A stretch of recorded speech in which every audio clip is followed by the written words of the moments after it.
বেহেশত থেকে বহিষ্কারের কারণ উল্লেখ করা হয়েছে, একজন নারীকে দায়ী করা হয়েছে, তিনি হাওয়া। কিন্তু কোরআন নর নারী কাউকে দায়ী করে নাই। আল্লাহ বলেছেন ফাআযাল্লাহুমাশ শায়তানু আনহা, এর জন্য দায়ী ছিল শয়তান। কিন্তু বাইবেলের লেখকরা, ওল্ড টেস্টামেন্টের লেখকরা, হিন্দু ধর্মশাস্ত্রের লেখকরা নারী জাতির সম্মানকে বুলণ্ডিত করতে বলেছে, দায়ী হচ্ছে হাওয়া। মানব জাতির বিকাশে ইসলাম নারীর অধিকারের সাথে পুরুষের অধিকারের কথা, পুরুষের যতটুকু ভূমিকা নারীর ততটুকু, এটা একমাত্র কোরআন বলছে। শুনবেন, আল্লাহ বলেন ইয়া আইয়ুহান নাসু ইন্না খালাকনাকুম মিন যাকারিন ওয়া উনসা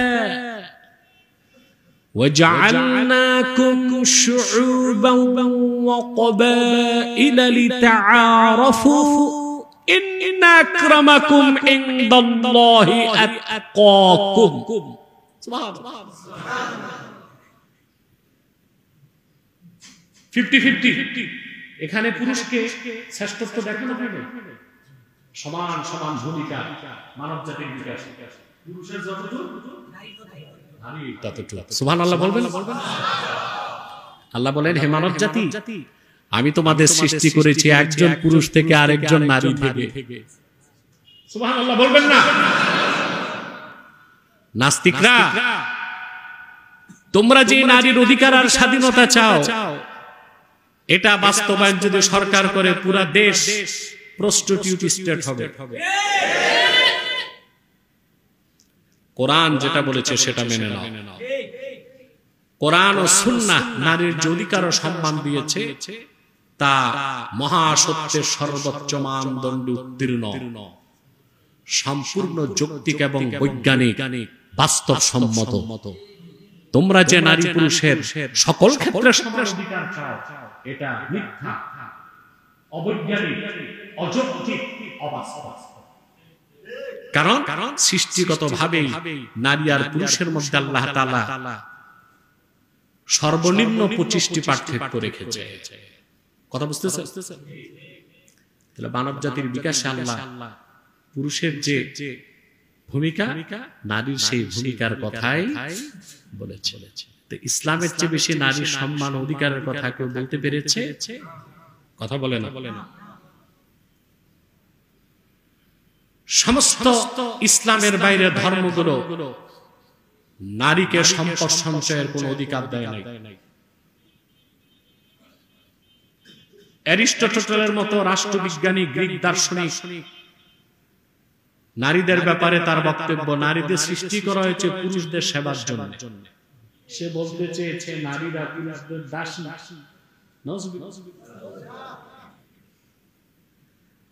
ইসলাম নারীদেরকে অর্থনৈতিক অধিকার দিয়েছে। আল্লাহ পরিষ্কার কোরআন কারিমে বলেছেন লিররিজালি নাসীবুম মিম্মা ইকতাসাবু ওয়া লিন-নিসাই নাসীবুম মিম্মা ইকতাসাব। পুরুষ যা সঞ্চয় করবে, অর্জন করবে, কামাই করবে সেটা পুরুষের, মহিলা যা কামাই করবে, অর্জন করবে ওটা মহিলার। মহিলার কামাই রোজগার ব্যবসায় স্বামীর কোনো হস্তক্ষেপ, কিন্তু স্বামীর কামাই আয় রোজগারে স্ত্রীর হস্তক্ষেপ চলবে। মহিলারটা রিজার্ভ, কথা বলে। আর পুরুষ বাধ্য মহিলার জন্য খরচ করতে।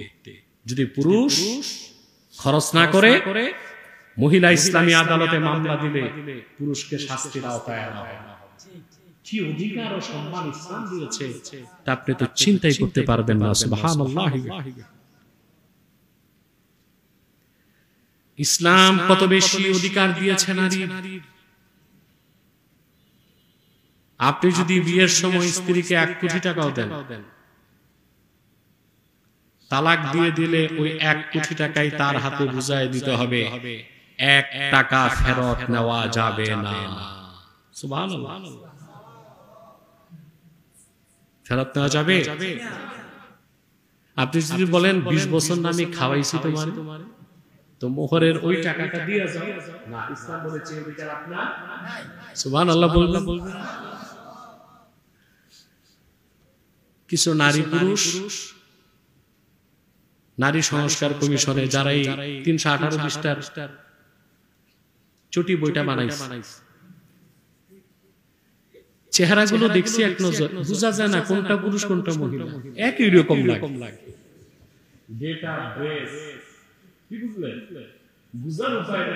যে পুরুষ কোনটা, মহিলা কোনটা, হিজড়া কোনটা, ট্রান্সজেন্ডার কোনটা। ঠিক ঠিক। তুমি নারী স্বাধীনতার নামে তুমি কি করবা ব্যক্তিগত পর্যায়ে রাখো। আজ পর্যন্ত দেখছেন আলেম ওলামা একত্রিত হয়ে ঢাকায় যারা বোরখা পরে না কোনো মহিলাকে তিরস্কার করছে? তুমি বোরখা পরবা না, তোমার ব্যক্তিগত বিষয়। ওলামায়ে কেরাম ওয়াজ নসিহত বক্তব্যের মাধ্যমে সংস্কারের চেষ্টা করছে, কিন্তু উলঙ্গ, অর্ধ উলঙ্গ, পূর্ণ উলঙ্গ কোন মেয়ের গায়ে হাত দেওয়া তো দূরে থাক, কোন আলেম তিরস্কারও করে নাই যে তোমার শরম নাই বোরখা পরো না। ব্যক্তিগত জীবনে তার হিসাব সে আল্লাহর কাছে দিবে। তো এখন যদি আইন করা হয় যে না বোরখার পরা যাবে না, এটা মেনে নিবে? তো নারীবাদী নারী সংস্কার কমিশনে যে মহিলারা আছো, আগে আইন তোমাদের ঘরে কায়েম করো, পারলে তোমরা তোমাদের স্বামীদের ঝাড়ু দিয়া পিটাও। কিন্তু পশ্চিমাদের অপসংস্কৃতি সারা বাংলাদেশের কোটি কোটি মা বোনদের ঘাড়ে চাপিয়ে দিবা, এটা সহ্য করা হবে? সেখানে আবার সরকারকে সুপারিশ করছে, তালাক দিলে স্ত্রীর মোহর দিলে হবে না, জরিমানা লাগবে। কেন? বিয়ের সময় তোমার যদি অবিশ্বাস থাকে, ইসলাম কোনো সীমা রাখে না। তাকওয়া হচ্ছে মোহরে ফাতিমি, আর ইসলাম এজাজত রাখছে আপনি যদি মোহর হিসেবে স্ত্রীকে 1 মণ স্বর্ণ দেন, ইসলাম বাধা দেয়। ইসলাম বাধা দেয় কোনটা? তালাক দিয়ে দিলে স্ত্রীকে 1 মণ স্বর্ণ তাকে বুঝাই দিতে হবে, 1 ভরি সেখান থেকে ফেরত নেবার অধিকার ইসলাম আপনাকে দেয়। তাহলে আলাদা তালাকের পর মোহর ছাড়া জরিমানা আইন কেন দরকার? কথা বলে না, আছে দরকার। হযরত ওমর রাদিয়াল্লাহু তাআলা আনহু যখন খলিফাতুল মুসলিমিন, তো তিনি পুরুষদেরকে বললেন তোমরা তোমাদের স্ত্রীদের এত বেশি মোহর দিও না যে তারা ধনী হয়ে যায়। বুঝেন নাই? এতে তো তালাক দিয়ে দিলে এই মোহর দেওয়াটা তোমাদের জন্য বোঝা হবে। হাদিস সাক্ষ্য দেয়, ফাকামাত ইমরাআতুন মিনান নিসা, পর্দার ভিতর থেকে এক মেয়ে দাঁড়ায় গেছে, অর্ধেক পৃথিবীর শাসক, যার নাম শুনলে শয়তান পালায় যাইত, সেই হযরত ওমরকে একজন মেয়ে চ্যালেঞ্জ করে ফেলছে। সুবহানাল্লাহ, নাউযুবিল্লাহ না বলেন আলহামদুলিল্লাহ। এর মাধ্যমে প্রমাণ হয় ইসলাম নারীর বাক স্বাধীনতাও দিচ্ছে। মেয়েটা দাঁড়ায় বললেন, খলিফাতুল মুসলিমিন, আপনার এই সিদ্ধান্ত ফতোয়া কোরআনের বিপক্ষে যায়। সুবহানাল্লাহ। হযরত ওমর তখন ক্ষমতায়, ধুলার তখতে বসে অর্ধেক পৃথিবী তিনি শাসন করছেন, যার নামটা শুনলে রোম সম্রাটের গায়ে জ্বর আসতো, থরথর করে কাঁপতো। মসজিদ নববী সাল্লাল্লাহু আলাইহি সাল্লামে একজন যুবতী দাঁড়ায় বললেন, আপনার মতামত সঠিক নয়। কেউ মেয়েটিকে একটা ধমক দেয় না। ইসলাম নারীর কি স্বাধীনতা দিয়েছে। সুবহানাল্লাহ।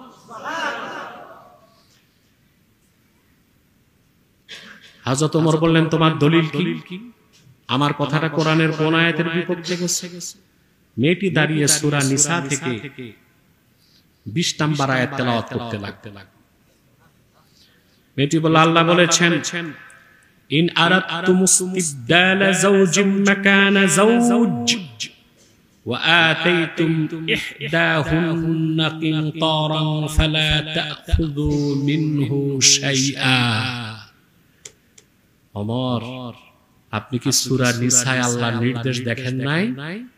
আল্লাহ পুরুষদেরকে নির্দেশ করেছেন, হে পুরুষেরা, তোমরা যদি এক স্ত্রী তালাক দিয়া আরেকজনকে বিয়ে করতে চাও, সুবহানাল্লাহ, তবে যাদেরকে তালাক দিতে চাও তাদেরকে যা দিছো তা যদি কারি কারি সোনা রূপাও হয়, কিন্তু মনে মনে সোনা, এটা কি গরি না, মনে মনে সোনা রূপাও দাও, তালাকের পর এক যাররা পরিমাণ ফেরত নিতে পারবা না।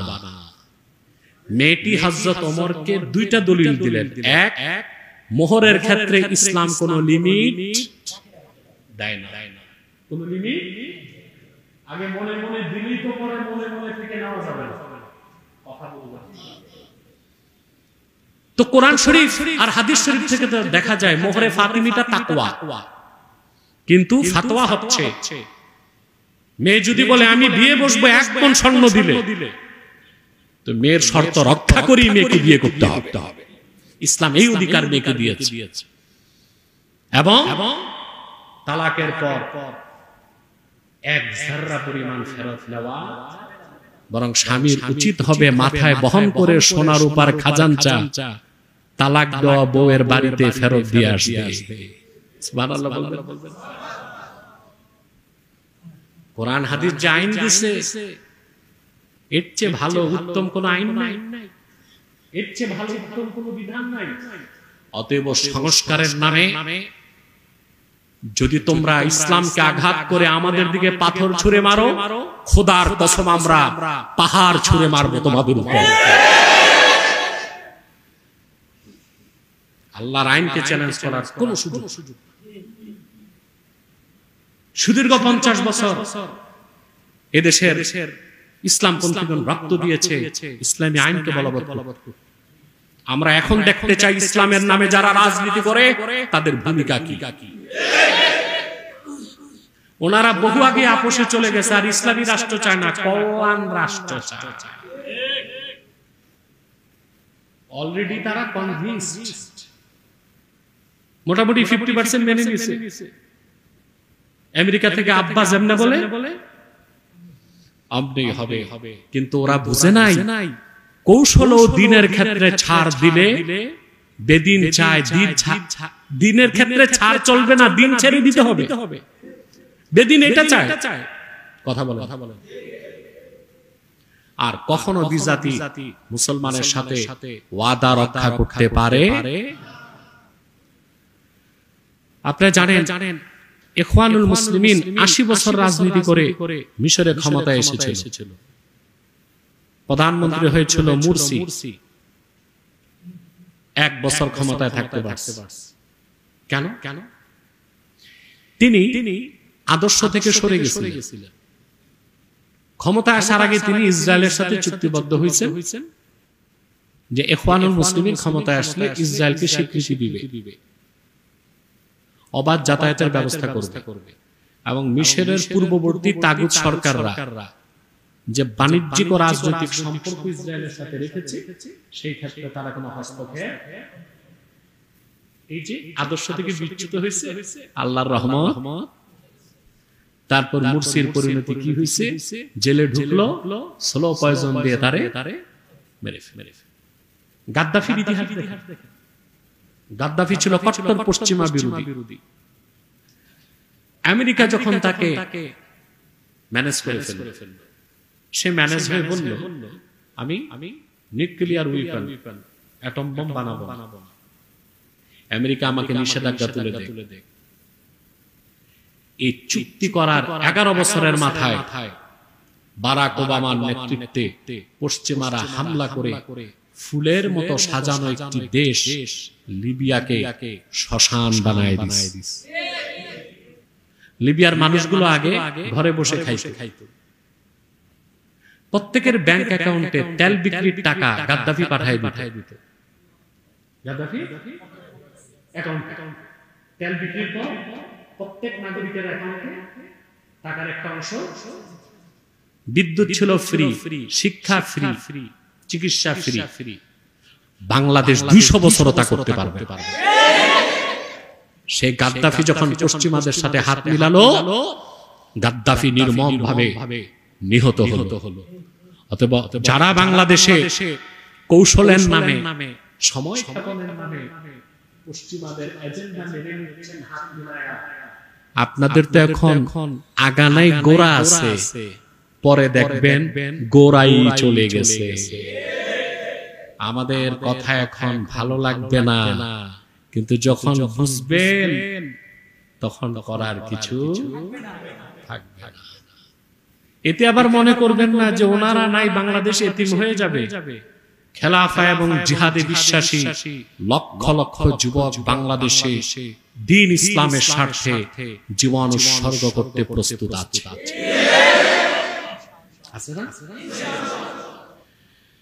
তাহলে ভাইরা, ইসলাম কি নারীর অধিকার দেয় না? সম্মান অনেক ক্ষেত্রে ইসলাম নারীর অধিকার পুরুষের চেয়ে বেশি দিয়েছে। আল্লাহ রাসূল সাল্লাল্লাহু আলাইহি ওয়াসাল্লাম বলেছেন, ইন্নাল জান্নাতা তাহতা আকদামি উম্মাহাতিকুম, তোমাদের মায়েদের পদতলে আল্লাহর জান্নাত। পুরুষদের ক্ষেত্রে এটা বলা হয় নাই? সম্মানটা বেশি না? কথা বলে রাসূল করিম সাল্লাল্লাহু আলাইহি ওয়াসাল্লাম ইরশাদ করেছেন, বুখারী শরীফের হাদিস, মা আকরামান নিসা ইল্লা কারীম ওয়া মা আহানাহা ইল্লা লাঈন। মেয়েদের সাথে স্ত্রীদের সাথে দুর্ব্যবহার করে কমিনা, নিন্দিত মানুষ।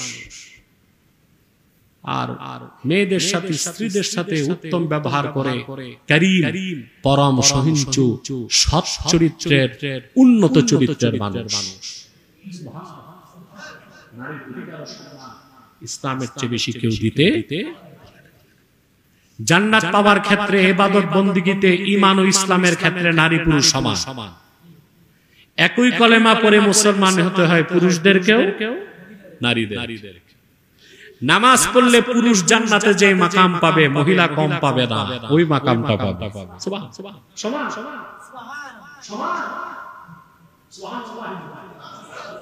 বরং অনেক ক্ষেত্রে ইবাদত বন্দেগীতে ইসলাম নারীদেরকে ছাড় দিয়েছে।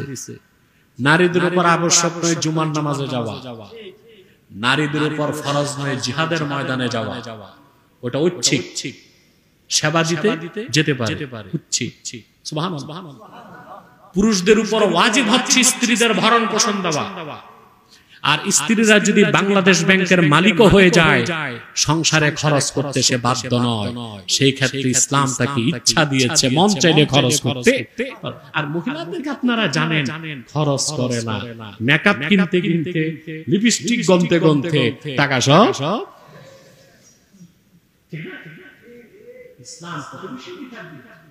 কিন্তু সৃষ্টিগতভাবে আল্লাহ যে পার্থক্য রাখছেন, ওইটা কি করবেন?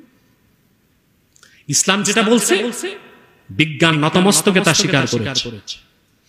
আল্লাহর পেয়ারা হাবিব, বিশ্ব মানবতার মুক্তির দূত, রাহমাতুল লিল আলামিন মুহাম্মদ মুস্তাফা সাল্লাল্লাহু আলাইহি সাল্লাম ১৫০০ বছর আগে বলেছেন, মহিলারা নাকিসুল আকল ওয়া দ্বীন, দ্বীনের ক্ষেত্রে অপরিপূর্ণ, আকলের ক্ষেত্রে অপরিপূর্ণ। এটার একটা ব্যাখ্যা হচ্ছে, পুরুষ ৩৬৫ দিন প্রতিদিন ৫ ওয়াক্ত নামাজ পড়বে, মহিলারা মাসে কারো ৩ দিন, কারো ৪ দিন, কারো ৭ দিন মাস। ও যে আল্লাহ তার একটা দৈহিক কষ্ট দিয়েছে, নামাজ কি? সুবহানাল্লাহ বলবেন। কিন্তু বেহেশত পাওয়ার ক্ষেত্রে আল্লাহ কিন্তু বলবেন না, তুই তো মাসে এতদিন নামাজ পড়স নাই, ও ওই সময়গুলোতে নামাজ না পড়ি বেহেশতে যেতে পারবে। সুবহানাল্লাহ। আকলের ক্ষেত্রে মহিলারা কি? অপরিপূর্ণ। আল্লাহর হাবিব মুহাম্মদ সাল্লাল্লাহু আলাইহি সাল্লাম যে মহাসত্য কথাটি বললেন ১৫০০ বছর আগে, ১৫০০ বছর পরে বিজ্ঞান অপারেশন থিয়েটারে মাথা কেটে মগজ ওজন দিয়া আল্লাহর হাবিবের কথার সামনে মস্তক নত করে দিয়েছে। জুলজি, বায়োলজি এই কথা স্বীকার করেছে। প্রাপ্ত বয়স্ক একজন পুরুষের মাথায় মগজের পরিমাণ 60 ড্রাম। কত ড্রাম? পানির ড্রাম না, এটা আউন্সের মতো। 4 ড্রামে 1 তোলা হয়। 4 ড্রামে পানির ড্রাম না, আউন্সের মতো ছোট্ট হিসাব। 4 ড্রামে 1 তোলা। একজন প্রাপ্তবয়স্ক পুরুষের মাথায় 60 ড্রাম। কত? প্রায় 15 তোলা। কত তোলা? আর প্রাপ্তবয়স্কা একজন মহিলা, যত শিক্ষিত হোক, ব্যারিস্টার হোক, ম্যাজিস্ট্রেট হোক, প্রধানমন্ত্রী হোক, জাতিসংঘের মহাসচিব হোক, ওই মহিলার মাথার মগজ 40 ড্রাম। এমন সৃষ্টিগতভাবে আল্লাহ বাটোয়ারা করে দিয়েছেন 20 ড্রাম কম। তো তুমি কেমনে সমান করবা নারী পুরুষ সব জায়গায়? সম্ভব? এটা জন্মগতভাবে আল্লাহ নিয়ম করে দিয়েছেন, সৃষ্টিগতভাবে নিয়ম করে দিয়েছেন। পুরুষের মাথায় মস্তিষ্ক 60 গ্রাম, মহিলার মাথায় মস্তিষ্ক সুবহানাল্লাহ। তো সমান হবে সব জায়গায়? ঈমান ইসলামে বেহেশত পাওয়ার ক্ষেত্রে সমান, মানব জাতির বিকাশের ক্ষেত্রে সমান ভূমিকা। কিছু ক্ষেত্রে মহিলার অধিকার বেশি, কিছু ক্ষেত্রে পুরুষের অধিকার বেশি। আমরা নারী পুরুষের সমান অধিকার চাই না, আমরা নারী পুরুষের প্রাপ্য অধিকার চাই। যে ক্ষেত্রে নারী বেশি পায় বেশি, যে ক্ষেত্রে